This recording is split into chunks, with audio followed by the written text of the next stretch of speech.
change everything. But that's a different story, and to learn about that, you'll have to buy the book.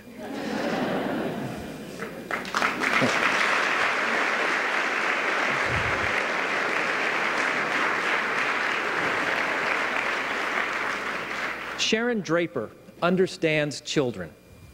There is no more powerful proof of this than the success of the many acclaimed books she has written for kids of all ages. Her popular Ziggy and the Black Dinosaurs series boasts of 6 titles that relate the adventures of a group of friends who love dinosaurs and so decide to call themselves the Black Dinosaurs. The Black Dinosaurs exploits have included solving the mystery of a box of buried bones, traveling the tunnels of the Underground Railroad, and attending space camp to learn what it takes to become an astronaut. Sharon's recent book is Copper Sun, a novel for young adults. In it, she writes of the 15-year-old Amari, who was captured and forced into slavery in 1738. A review in the Cleveland Plain Dealer promised that the novel will have adolescent readers quickly turning pages, with the reward being a riveting tale. Sharon Drapper is also one of the country's finest teachers and was voted National Teacher of the Year in 1997. She was recognized for her 25 years of showing her students in Cincinnati the beauty and power of language and learning. Her books have won the Coretta Scott King Award in honor, and she is sought after by educational and literary groups both nationally and internationally. Please join me in welcoming Sharon Drapper.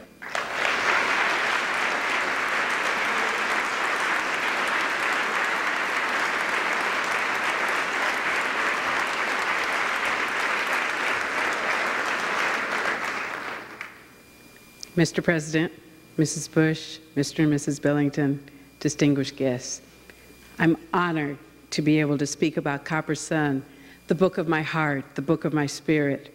I went to Ghana several years ago, and I was overwhelmed by the beauty and the history of the land and the people, and overcome by the slave castles where millions of Africans were housed like cattle before being shipped as cargo and sold as slaves.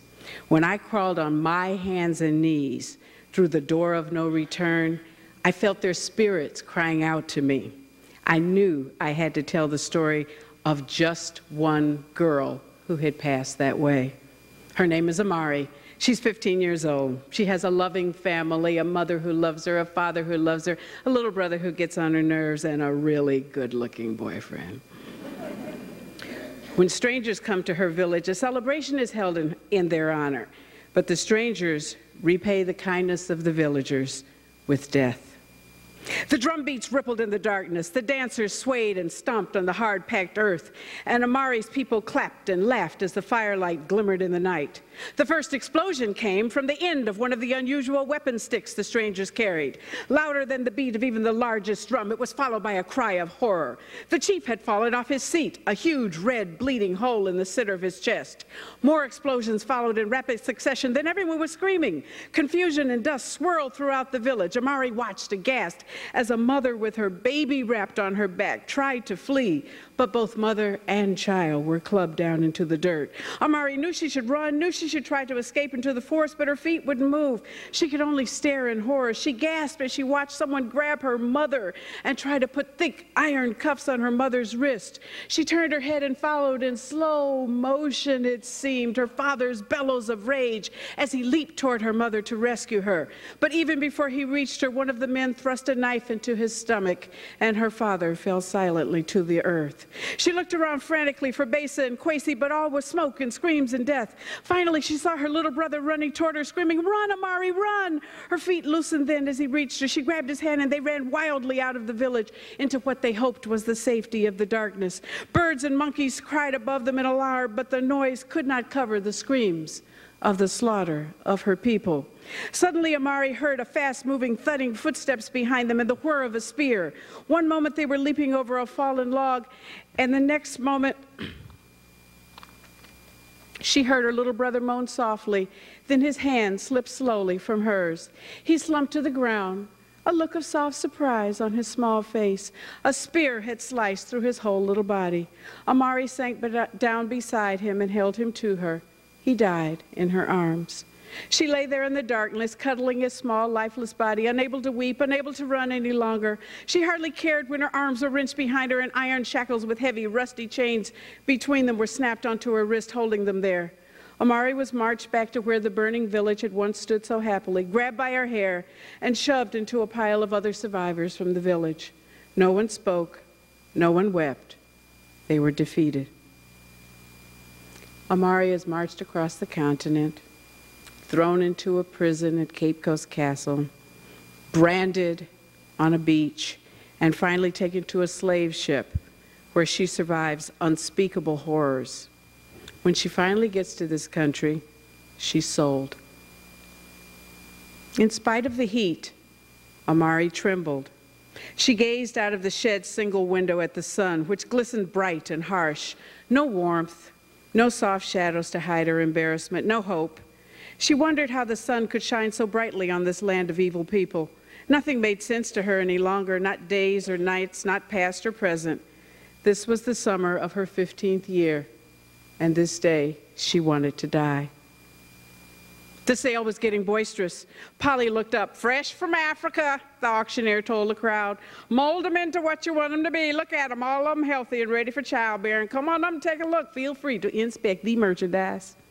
An unbelievably large man who smelled of strong wine and even stronger body odor waddled past Polly and up into the auction area. She covered her nose and laughed behind her hand. He seemed to have difficulty breathing.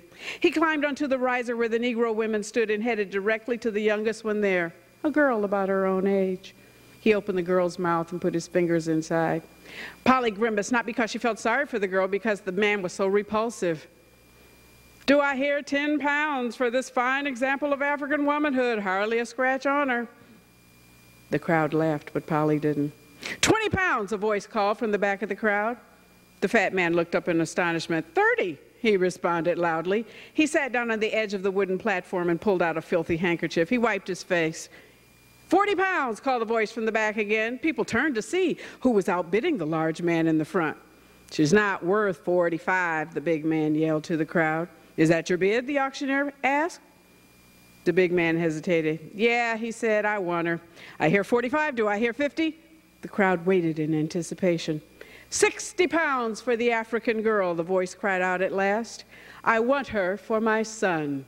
Today is his 16th birthday." The crowd cheered.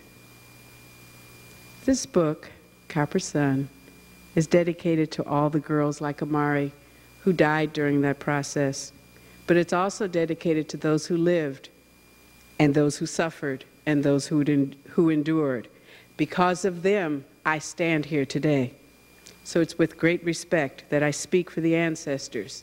Amari carries their spirit, and she carries mine as well. I thank you.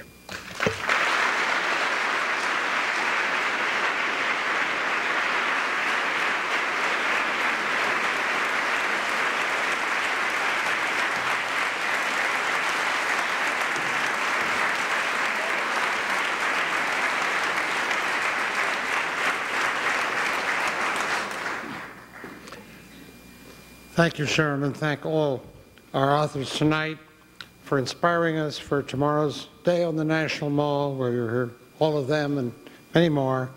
For all of you for supporting the 6th National Book Festival. We look forward to seeing you all there tomorrow from 10 to 5, rain or shine, 11 pavilions on the mall, 70 authors, many activities.